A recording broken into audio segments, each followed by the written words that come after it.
What's going on, guys? Welcome back to the channel. So in this video we're talking about a very popular topic. We're talking cheap, we're talking clones, we're talking great performers. Now granted, these are great performers on me, so subject to change. The variable is you, your skin, and your nose, as is me, my skin, and my nose. So this is just my experience and some that I would encourage checking out if you're looking for that great affordable performer that smells good. I've got 10 to discuss with you, so stay tuned.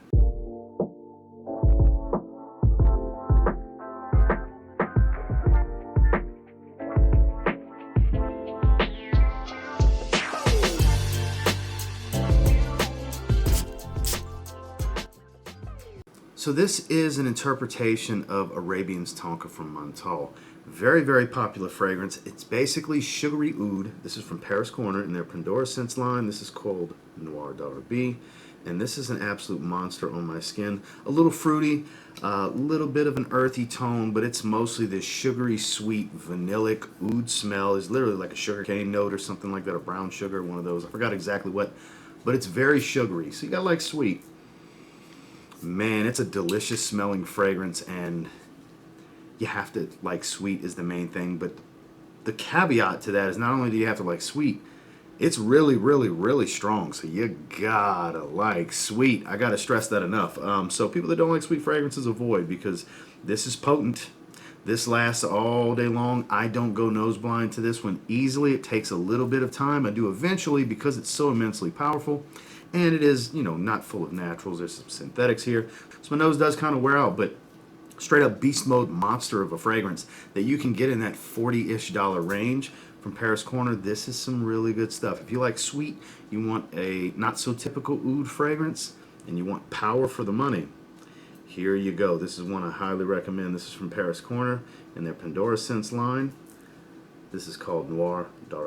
In my experience, absolute monster. One of those rare times that I prefer the clone over the original. This is an interpretation of Jean-Paul Gaultier's Ultra Male. This is the ever so popular Afnan 9 PM. This is an absolute monster on my skin. You can find this one in the $25 to $35 price point. Just a few sprays goes a super long way. Smoother and fruitier is the easiest way I can describe it, because instead of that fresh pear note like you get in Ultra Male, you get a fruity apple smell. And the oils here are better. It's just what it is. It smells of higher quality to me over Jean-Paul Gaultier Ultra Male. Now don't get me wrong, I still enjoy Ultra Male, but I couldn't tell you the last time I wore that. This is superior. I couldn't tell you last time I recommended getting that over this. I just feel like this is the way to go. Again, this is one of those super rare occasions where I believe in the clone more so than what it's cloning, which is rare because I love Jean-Paul Gaultier. I love the designer house. I'm a big fan of a lot of their fragrances. Big fan of Ultra Male, though I don't reach for it all the time. This is the way to go. For the money, you still get crazy performance. It's smoother, and in many ways kind of smells better. I know people love that fresh pear note in the top. I get it. That's the trade-off. You're going to get apple instead of pear, but man, compliment monster, beast mode fragrance, super affordable. Really, really hard to beat. It's Afnan, 9 PM. This is a straight up 10 to 12 hour fragrance on my skin. Strong sillage, loud projection at first. It's my favorite version in its own line. This is Club de Nuit Intense Man. Limited edition Parfum. Kind of an inspiration, if you will, more so than clone, of Creed Aventus, because it has that lemon top note. It's much smoother than the Eau de Toilette. It's kind of a candied lemon smell. Still smoky magic, just like I described the EDT. Other fruitiness, citruses, a little bit of sweetness. I don't really get much floral notes here versus Aventus. It's actually not even the same note breakdown as Aventus as far as this one in particular. With the EDT, it's Aventus plus lemon is kind of the note breakdown. Here it's kind of, a little different, but still very, very close to Aventus overall. Man, I love smelling this one. I wear this more than Aventus when I get in the mood for Aventus, that DNA as a whole. This is my favorite. This is my absolute favorite fragrance that smells in any way, shape, or form of the Aventus scent profile. It just is. And I've got fragrances that are niche, high quality, that smell like Aventus, that are twist, fruitier this, woodier that, vanillic that, this, that, the other. Got a ton of stuff. Love the DNA, but this is still my favorite.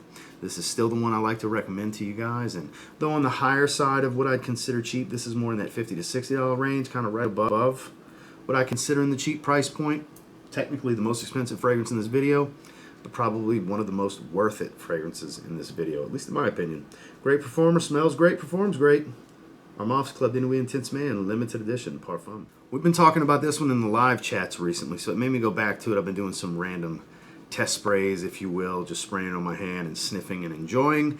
Kind of old formula Dior Homme Intense, waxy, powdery iris, musky, leathery, and sweet. It is Paris Corner's Pendora scents. Camaro Homme Intense. This is a monster on my skin. I've had people in the past tell me that it's weak on them. To each their own. This is easy 10 plus on my skin. Loud, too. Stays strong for a long time on me. Again, everybody's different. You might actually get 4 or 5 hours. I don't know. I've had people tell me that. That's their experience. So, just like I said in the intro, you never know. For me, beast. Others have told me for them, beast. So everybody's different. Man, I gotta tell you, this scent profile, and I have the 2019 5.1 ounce, right before they switched to Dior Homme Intense 2020's version that came out with Dior Homme 2020. I have a 2019 batch 5.1 ounce. That's a very sweet version of Dior Homme Intense. This smells better than that. It does. It just smells better because it's a bit more balanced. It's not just super sweet and waxy iris. Whereas here, it's still both of those things, but leather, musk, woods. I get a bit more of other things than just intensely vanillic sweetness and super powdery fantasy iris. So this, superior in many ways to me. Very affordable also. It's hard to beat, at least in my opinion. And that's Camaro Homme Intense in the Pendora Scents line from Paris Corner. Now with that, because I get asked between the last one, Camaro Homme Intense, and this one, which one? So that depends. Do you want Dior Homme Intense? Do you want Dior Homme Parfum? Because if you want Dior Homme Parfum, Fomo Parfums Gary's Den. So this has enhanced leathery notes. It's got a labdanum oil that gives a strong leathery facet. And this is another one, not a direct copy of Dior Homme Parfum. This one's more inspired by, because there's coriander and cardamom that make this a much spicier fragrance than any other take on Dior Homme that I've smelled. This is fantastic. It's right around $36, $37 from Fragrance Buy. This brand is actually owned by Fragrance Buy, Fomo Parfums. Another one, beastly. It wouldn't be in this video if it wasn't great for me. Whew, man, because Dior Homme Parfum is one of my favorite fragrances of all time. One of my 5 absolute favorites in that 16 to 1700 bottle collection behind me. This is magnificent. This is a great interpretation, almost like its own Dior Homme flanker, because it's very much like the Parfum, less animalistic. I don't get like the rose and heavy oud, but I do get the leather, but more spice. That's the thing. It's kind of like a spicy, darker flanker to Dior Homme Intense. Can't say enough good things about this one. Again, cheap, performs great, smells great. What more can you ask for? It's Fomo Parfums, Gary's Den, Le Parfum. Now here's one we haven't discussed on the channel in a long time that I forgot how nuclear of a performer this is. Another one on the higher side of what I would consider cheap and affordable. But man, it is 1-to-1 spot on with Parfums de Marly Pegasus. This is from Haramain in their portfolio series. This is Royale Stallion. And people are immediately going to say, oh, Armaf Craze is so much cheaper. Armaf Craze is so much more synthetic. This smells so close. I reviewed this years ago. I did an individual review. This smells so close to Pegasus. In the air, I would be very impressed if you told me which one was the Haramain fragrance and which one was Parfums de Marly. It has that cool, milky, metallic, almondy opening, loads of heliotrope. It smells pretty much 1-to-1 to me. Dare I say a carbon copy fragrance. If you're looking for the best interpretation of Parfums de Marly Pegasus, which does not get the shine that it once did, that it still deserves in my opinion. Very unique fragrance. Compliment magnet, beast of a performer. This does exactly everything. It's almost like they poured that fragrance into this bottle. So good. Man, I love smelling this one because I've been going back to it when I was deciding what deserved to go in this video. And when spraying this, I was like, yeah, we need to talk about that. It's been a little while since I've recommended it. Still have strong feelings about this one. Again, I reiterate, if you want the more affordable, carbon copy version that's a beast of Parfums de Marly Pegasus, I suggest checking out Haramain's portfolio, Royale Stallion.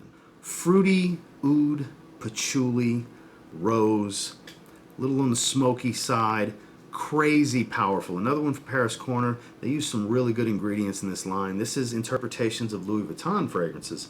This is L'Or d'Espoir Ambre. This stuff is crazy, crazy powerful. Very situational fragrance for me, but if you're looking for a phenomenal oud rose, if you like Ambre Nomade and want a great affordable option, there's several great clones of it at this stage, but to me, this is fantastic. I have zero need to explore getting Ambre Nomade, which I have smelled, or look at any other clone, because this one just does the trick. God, the quality here is what impresses me. Love the magnetic cap, too. It's a good magnetic cap. It impresses me with the raw materials used here. Literally, if you read the write-up, they stepped their game up for this particular line because they wanted to get as close as they could to the originals. And I feel like with this one in particular, I'm not a real big fan of the other clones in the line that they did of Louis Vuitton, but this one in particular of Ambre Nomade, I think they nailed it. Big fan of it. Did a full review a while back. For the money, really, really hard to beat. Crazy, crazy strong. Again, that's the Emir range from Paris Corner. This is L'Or d'Espoir Ambre. Now, some will say Hachivat. Some will say Aventus. I say kind of hybrid of both. Blackcurrant Bomb, Oak Moss Bomb. There's other things going on, other fruity notes and woods and musks and all this different things.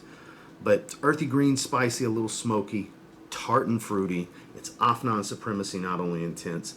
This is my second favorite behind Club de Nuit Intense Man Limited Edition Parfum. I go back and forth because they're both twists. Neither are direct clones of Aventus. They have their spin, they have their twist. This is stronger than the Armaf fragrance we discussed earlier. This is really, really strong. Super masculine, too. Man, I'm a big fan of this one. I wore this one, it's been a little while, but I wore it not that long ago, and I remember being like, damn, I need to reach for this one more often.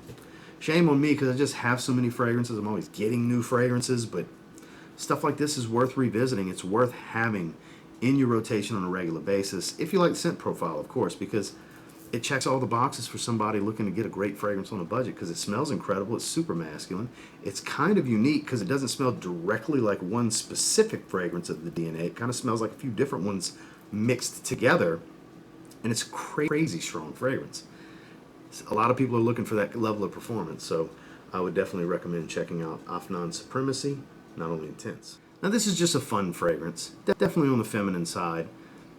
Blind buy with caution. You got to know what you're getting into, but this is an interpretation of Kayali's Yum Pistachio Gelato. This is Paris Corner's Khair Pistachio. I love this fragrance. I have been kind of raving about it on and off since I got it. This is such a fun fragrance. Spicy cinnamon, pistachio gelato, pistachio ice cream, whichever you want to say, at the top. Minty geranium, fresh florals, sweet booze. There's a nice sweet rum accord that fades pretty quickly, and then you get this whipped cream cotton candy accord as it dries. It's airy, it's fluffy sweet, it's fun and playful. It does lean feminine, very gourmand. I'm not a huge gourmand fragrance fan, but there's just something about this one that makes me happy to smell it. And you have to really like this one because it's not going anywhere. This is a solid 10 hours on my fragrance. Very loud for the first hour to hour and a half. Like very, very loud. It can be super cloying. You spray this one heavy. I don't need to spray this one heavy. 5 sprays is pushing it for me. Some people want to do more. Do you? For me, 5 sprays is kind of the sweet spot where I get a nice strong scent bubble. It's not too overwhelming for me, and I get plenty of longevity. This is still, until further notice, my favorite release from Paris Corner. It is my absolute favorite fragrance from them. Go figure, with all the great stuff they've put out in the last like year and a half to 2 years, the Pistachio Gelato fragrance is my favorite, with whipped cream and cotton candy and florals. Who knew? It's damn good though for the money. Again, that's Paris Corner's Khair Pistachio. Last but not least, I need to put some respect on this fragrance's name because it does such a great job of being an affordable alternative to Amouage Reflection Man, which is one of my 2 favorites from the brand. This is from Khadlaj Parfums. This is Shiyaaka. Some people like to call it Shiyaaka Silver, Shiyaaka Red, but it's just Shiyaaka because they have Shiyaaka Blue and Black and all that. And this has a red label, so I get why people call it that. The only difference I've found, I've tried and tried and tried, is that the yellow floral lang lang note that's in here comes across a little bit stronger than actual Amouage Reflection Man. You still get the herbal green facets, the powdery white floral tone, the woods. It's got all of that going on. It smells just like Reflection Man to me. The quality's not on the same level, obviously, as the oils that Amouage is using, but for what it is, it gets really, really close. There's a marginal quality difference, but as far as the actual profile, super accurate. Like I said, the only thing I can really pick up doing a side-by-side is this has more yellow floral going on. Though they both have it, this has just a little bit more of it, and another one, great, great, great performer on my skin. And you can get it for a really good price these days. If you've ever been curious on if you would like Reflection Man and don't just want to get a decant, you want to maybe explore a clone option, this is the one I would recommend because it's a damn good interpretation for the money. Again, that's Khadlaj Parfums, Shiyaaka. Well, that's the 10 options that I have for you today. And until next time, do me a real quick favor. Go ahead and like, comment, subscribe, because I do appreciate all the feedback. And I love hearing from you guys. In this video, what piqued your interest or what do you have experience with already? Definitely comment down below either your level of interest, disinterest. What do you think about the ones that you've tried? Definitely curious. I'll try to have links to everything down below for anybody that wants to check out any of these fragrances. And until next time, I will say if you get your hands on any of the 10 that we discussed in this video and you give them a spray now, you might end up thanking me later. Who knows? Have a good one, guys.